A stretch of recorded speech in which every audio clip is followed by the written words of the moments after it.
Hey there.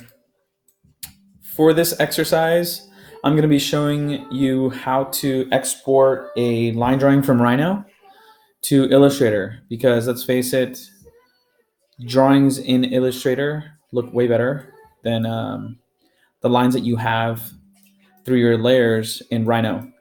So I'll show you an example of what the drawing will look like. This drawing that I exported over to Illustrator will look like. And it's basically a section. The building is in black and all the lines are in white. So I'm going to show you how to do that. Before I export this though, I want to go over just a few basic commands to finish drawing this section. So I have different floor levels, and I have some information that is going through the floor plates, including this core. And I don't want to show those lines going through the floor plates. So I'm going to show you how to trim. I'm going to type in trim, select cutting objects, enter. And I'm going to cross select the lines inside that floor plate and get rid of them there. I'll hit enter and all set. So I'll just go ahead and repeat that. Trim, enter. I'm going to, again, make that window. Whoops. So I'm going to do it again. Trim, select cutting objects, enter. And I'm going to go ahead and select those lines inside the floor plate. I can select 2 floor plates at a time. Here we go. Enter. And I'll just go through this. There you go. And I have a few more floor plates. So I also want to show you that you can click inside of that space. You can't do a window select or a cross select. But for me, it's going to be faster to do it with the window selection tool. So there we go, all set. Now, I went ahead and started on this side.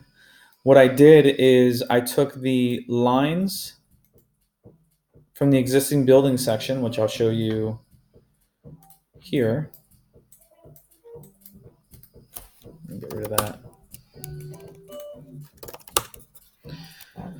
So this is the existing building section. I went through and did the line work on top of that drawing, which looks like this. And now what I want to do is I want to be able to identify where the windows are and when it transitions into the walls. So the line information is here, but it's not in layers. So what I'm going to do is I'm going to split this line, and I'm going to do select objects to split. That's this line right here. Enter. It's going to ask me to select the cutting objects. The cutting objects will be the top and the bottom of that window. Hit enter. And there you go. Now that line segment doesn't cross over anymore. You can go ahead and, oh, looks like I have to do the other side too. So split, select objects to split, select cutting objects, that one, hit enter. There you go. So now I can select it, right click on the glass layer, change object to that layer. There you go. Now I have that glass segment. So this one goes all the way through. Do the same thing. Select these, enter. Select the cutting objects, enter. There you go. Looks like one more time.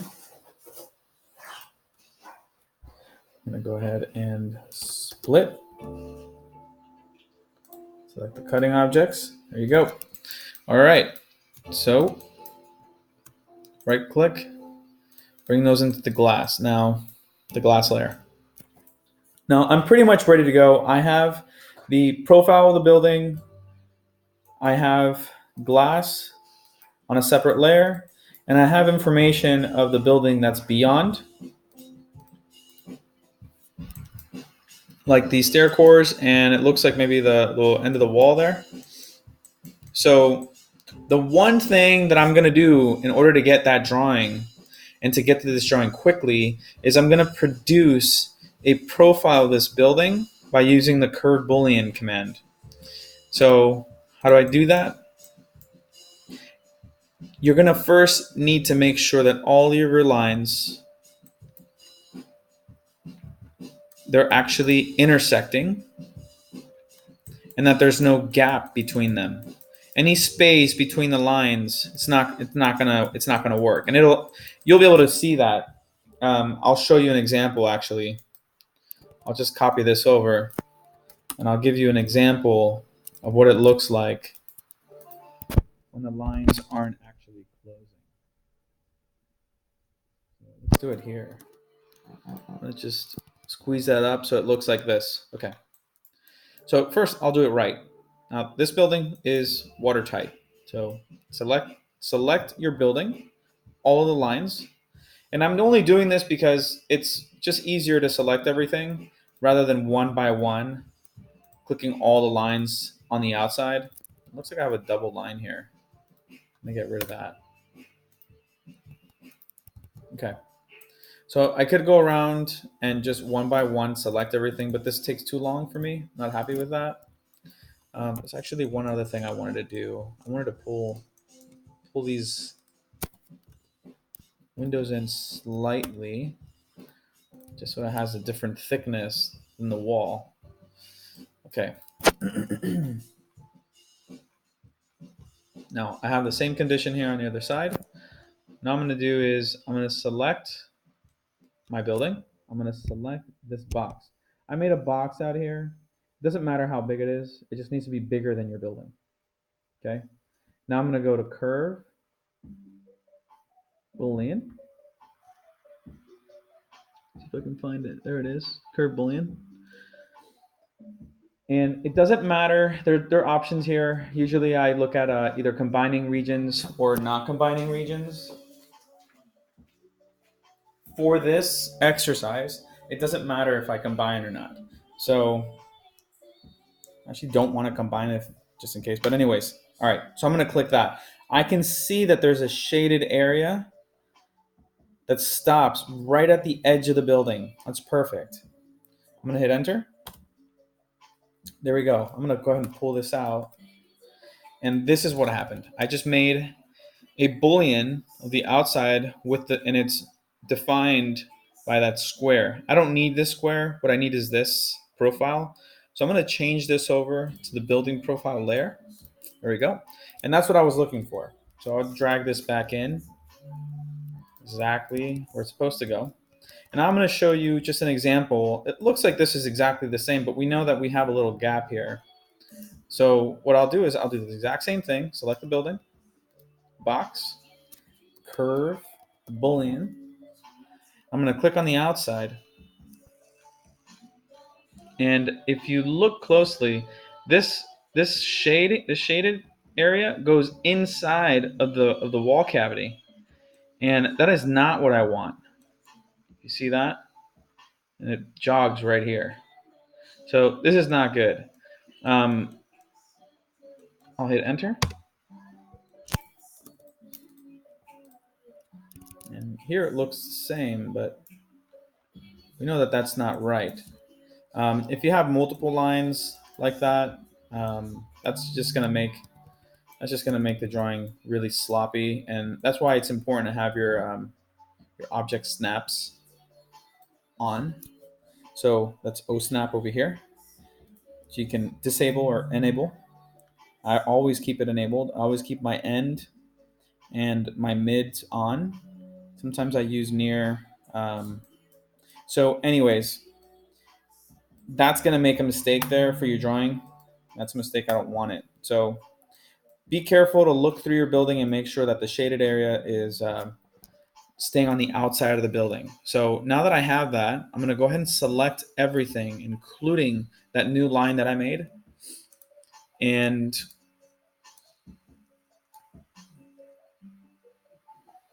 I'm going to export this.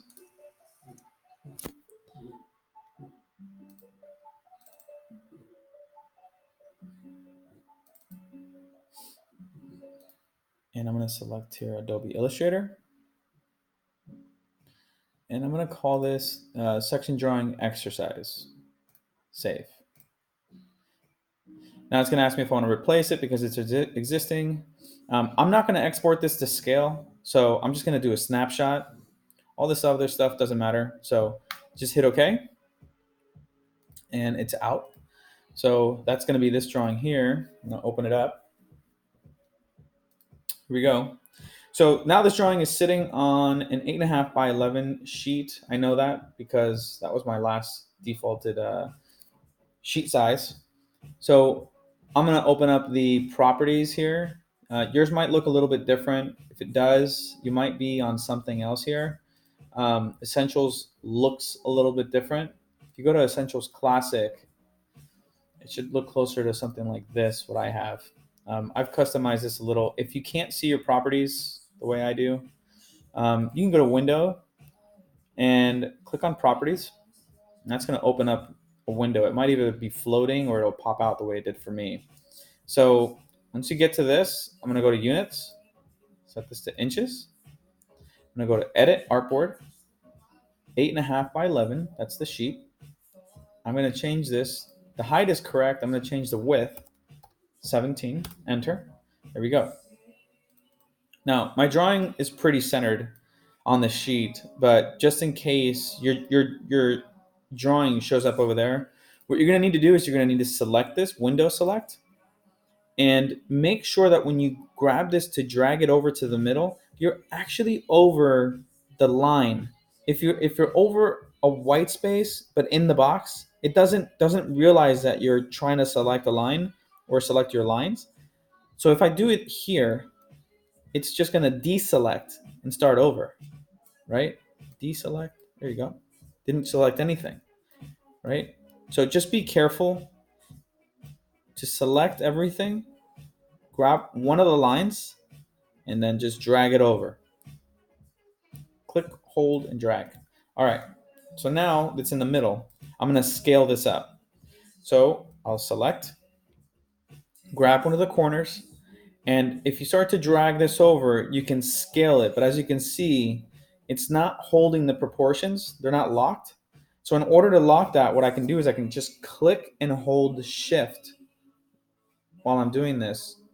And there you go. Now it's going to lock the proportions, which is what I want. The other thing that I want to do is I want to scale this from the center and not from the corner, which is what it's doing. If you look over here, it's scaling from this point because I'm dragging from here. If I want to scale from the middle, just click and hold your Option key, and now it's going to scale from the center. It's much easier. There you go. And now my drawing is pretty close to the scale I want it. It's pretty close to the center of the page. There we go. So we're getting pretty close. The next step is you can go ahead and just select your lines. And what I want to show you is you have your options up here, your color palette. You should have a fill box and a stroke box. My stroke box is floating over or hovering over this fill box. You see that? If I click on the fill box here, now it's hovering over the stroke. Okay? So I want to change the lines. The fills is in between the lines. The strokes are the actual lines. I'm going to click on the stroke. I'm going to click black. And since I had these selected, it made all the lines that I had selected black. There you go. So now I have a black and white drawing, but this is a white piece of paper with just black lines. Example that I showed you is a white piece of paper with a black building that has white lines over it. That's the effect we're going for. So how do you do that? This is where your building profile layer is super important. Illustrator shows things that are above in the layers as actually being above when it shows you the information. So I'm gonna click and drag this down. I'm gonna hold it and then just drop it when it gets underneath to the last layer. The order of these other ones doesn't matter. So now I have my building profile. If I click Alt and I hold it, and I click on this eye, there's my building profile. Now I've isolated that. That's how I isolate this layer. Now I've isolated, there's a building profile. This is what I want to make black. So what do I do now? What I can do now is I can click it, So I have it selected. Over here is telling me that the stroke is black and the fill is transparent. So I'm going to make the stroke transparent and go to fill, and I'm going to make that black. There you go. So now I have the profile of my building, the shape of the building in black. Now my lines need to be white. So what do? I can click option. I'll click on this eye again. It's going to show everything again. Now this is your way of hiding or showing information. And if I go back, there you go. All my lines are there. You just can't see it because they're the same color as the fill. What I'll do is I'll lock my building profile. I'll go ahead and select all the lines. It's not going to select the fill because it's locked. I'll go back to my line, my stroke here, click white, and now it made all my lines white. Very close. I'm going to select those lines again. My stroke tab over here on the weight, it's telling me the lines are 1 point in thickness. I'm going to make this half as thick by going over here, down arrow, 0.5, and there you go. I have my drawing. I have a black building with white lines. If I hide all of these, you can see that. Bring those back in, hide that, and everything disappears because it's the same color as the paper. So that's it. I hope that was helpful. Check me out.